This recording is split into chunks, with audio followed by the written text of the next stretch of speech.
Good morning to all. Welcome to TSN school. हम पढ़ रहे हैं कक्षा 10वीं हिंदी स्पर्श भाग 2 का पाठ्यक्रम। आज हम पढ़ रहे हैं पाठ 8। पाठ 8 में आपको कैफ़ी आजमी जी की एक कविता दी गई है जिसका शीर्षक है कर चले हम फिदा।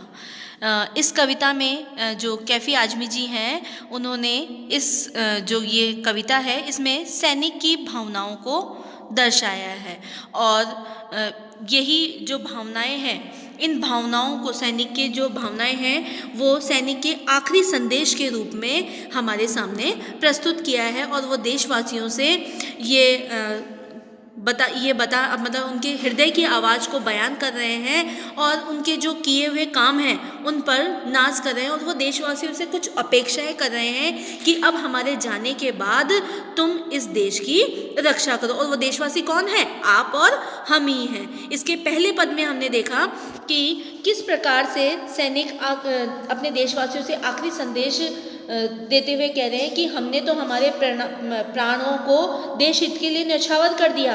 अब जाते जाते हम तुम्हें ये देश तुम्हारे को सौंप रहे हैं, क्योंकि अब दुश्मनों से तुम्हें इस देश की रक्षा करनी है। उसके बाद वो कह रहे हैं कि चाहे हमारी सांस थम रही हो, चाहे हमारी नब्जों में खून जम रहा हो, फिर भी हमने हमारे बढ़ते कदम को रुकने नहीं दिया। और गर्व के साथ कह रहे हैं कि चाहे हमें हमारे सर कटवाने पड़े तो भी हम उसे खुशी खुशी कटवा लेंगे, लेकिन हमारा जो गौरव का प्रतीक हिमालय है उसे हम झुकने नहीं देंगे, क्योंकि जो हिमालय है वो हमारे देश की आन बान शान है, हमारी रक्षा का प्रतीक है, हमारे गौरव का प्रतीक है।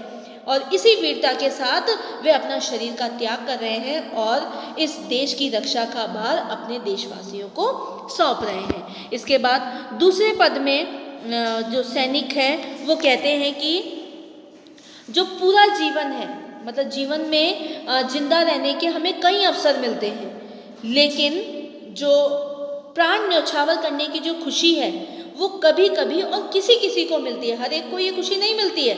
देश के हित के लिए अपने प्राण न्यौछावर करने की जो खुशी है वो कभी कभी ही मिलेगी और किसी किसी को ही मिलेगी। अर्थात मतलब देश के जो सैनिक हैं जो देश पर मर मिटने का एक भी मौका नहीं छोड़ते। और उसी प्रकार से हमारे देशवासियों को भी यही संदेश दे रहे हैं कि हमें अपने देश की रक्षा के लिए सुंदरता और प्रेम का त्याग करना चाहिए। और वह सुंदरता और प्रेम ही क्या, जो देश के काम ना आ सके, मतलब देश के लिए अपना खून ना बहा सके, ऐसी सुंदरता, ऐसा प्रेम, ऐसी जवानी ही क्या जो देश के लिए काम नहीं आ सकती। इसके बाद कवि आगे क्या कह रहे हैं कि जो हमारी धरती है वो दुल्हन की तरह है। मतलब हमारे देश के जो सैनिक हैं वो धरती को दुल्हन की तरह मानते हैं और कह रहे हैं कि जिस प्रकार से अलग अलग प्रांतों से दुल्हन के स्वयंवर में दुल्हन को हासिल करने के लिए अलग अलग राजा मुश्किलों को पार करके आते हैं, उसी प्रकार से तुम इस धरती को दुश्मनों से बचाकर रखना और इस देश की रक्षा का जो दायित्व है, इस देश की रक्षा का जो भार है, हम देशवासी तुम पर छोड़कर जा रहे हैं। अब आगे वाला देखिए, आगे पद देखिए। रहा कुर्बानियों की ना वीरान हो, तुम सजाते ही रहना नए काफिले। फतेह का जश्न इस जश्न के बाद है, जिंदगी मौत से मिल रही है गले। बांध लो अपने सर पे कफन साथियों, अब तुम्हारे हवाले वतन साथियों। इस पंक्तियों में ये जो तीसरा पद है आपका, इन पंक्तियों में सैनिक देशवासियों को देश के लिए बलिदान करने को तैयार रहने को कह रहे हैं। पहली पंक्ति में तो देशवासियों को आखिरी संदेश दे रहे हैं कि अब हमारे प्राण हमने देश हित के लिए न्यौछावर कर दिए, अब तुम्हारे हवाले है। दूसरे में जो सैनिक जो बलिदान देते हैं उसकी भावनात्मक रूप को इन्होंने बताया कि हम किस प्रकार से अपने देश के लिए अपना बलिदान देते हैं, अपनी जवानी, अपनी सुंदरता, अपना प्रेम, सब कुछ त्याग कर दिया हमने अपने देश के लिए। अब तीसरे पद में ये क्या कह रहे हैं कि जो देश के लिए बलिदान करना है उसके लिए तुम्हें हमेशा तैयार रहना चाहिए। देखिए सैनिक क्या कहते हैं कि हम तो देश के लिए बलिदान दे रहे हैं, रहा कुर्बानियों की ना वीरान हो, लेकिन परंतु हमारे बाद भी ये सिलसिला चलता रहना चाहिए। मतलब हमने अपने देश के लिए अपने प्राण न्यौछावर किए, ऐसा नहीं हो कि तुम पीछे हट जाओ, तुम्हें भी हर वक्त अपने प्राण न्यौछावर, देश के लिए अपने प्राण न्यौछावर करने के लिए हमेशा तैयार रहना चाहिए। ये सिलसिला चलते रहना चाहिए। ये जो रास्ते हैं कुर्बानियों के, ये वीरान नहीं होने चाहिए। समझ में आ रहा है ना कि कुर्बानियाँ मतलब बलिदान के जो रास्ते हैं वो कभी वीरान नहीं होने चाहिए। मतलब वीरान का अर्थ क्या होता है? सुनसान नहीं होने चाहिए। और जब भी ज़रूरत हो इसी तरह देश की रक्षा के लिए एकजुट होकर आगे बढ़ना चाहिए। तुम सजाते ही रहना नए काफिले। नए काफिले मतलब काफिले का अर्थ क्या होता है? यात्रियों का जो समूह है, मतलब जो बलिदान देने का जो समूह है वो निरंतर चलता ही रहना चाहिए। इसको सुनसान मत होने देना। इन रास्तों पर हर रोज नए काफिले चलते रहने चाहिए और हमारे देश की रक्षा करते रहना चाहिए। और जब भी जरूरत पड़े देश की रक्षा के लिए एकजुट होकर आगे बढ़ते रहना चाहिए। इसके बाद है फतेह का जश्न। इस जश्न के बाद मतलब जीत की खुशी तो देश पर प्राण न्यौछावर करने के बाद जो खुशी दुगनी हो जाती है, वो खुशी मतलब कैसी लगती है? मानो जिंदगी मौत से गले मिल रही हो। मतलब ऐसा लगता है, मतलब जीत की खुशी तो तब होगी जब आप अपने देश के ऊपर अपने प्राण न्यौछावर करोगे, वो खुशी आपकी दुगनी हो जाएगी। और उस स्थिति में आपको कैसा लगेगा? जैसे जिंदगी मौत से गले मिल रही हो, जिंदगी मौत से मिल रही है गले। वो जश्न आपका सच्चा जश्न होगा। बांध लो अपने सर पे कफन साथियों, अब तुम्हारे हवाले वतन साथियों। मतलब आप क्या कह रहे हैं कि अब अपने सर पर मौत की चुनरी बांध लो, अर्थात अब देश की रक्षा के लिए तुम तैयार हो जाओ। क्योंकि ये जो देश है, इस देश की रक्षा का जो दायित्व है, इस देश की रक्षा का जो भार है, वो अब तुम देशवासियों के ऊपर है। तुम इसके लिए तैयार हो जाओ। अब इस देश की रक्षा के लिए तुम्हें तैयार रहना है। अगला पद देखिए। खींच दो अपने खून से जमी पर लकीर, इस तरफ आने ना पाए रावण कोई। तोड़ दो हाथ अगर हाथ उठने लगे, छू ना पाए सीता का दामन कोई। राम भी तुम ही लक्ष्मण साथियों, अब तुम्हारे हवाले वतन साथियों।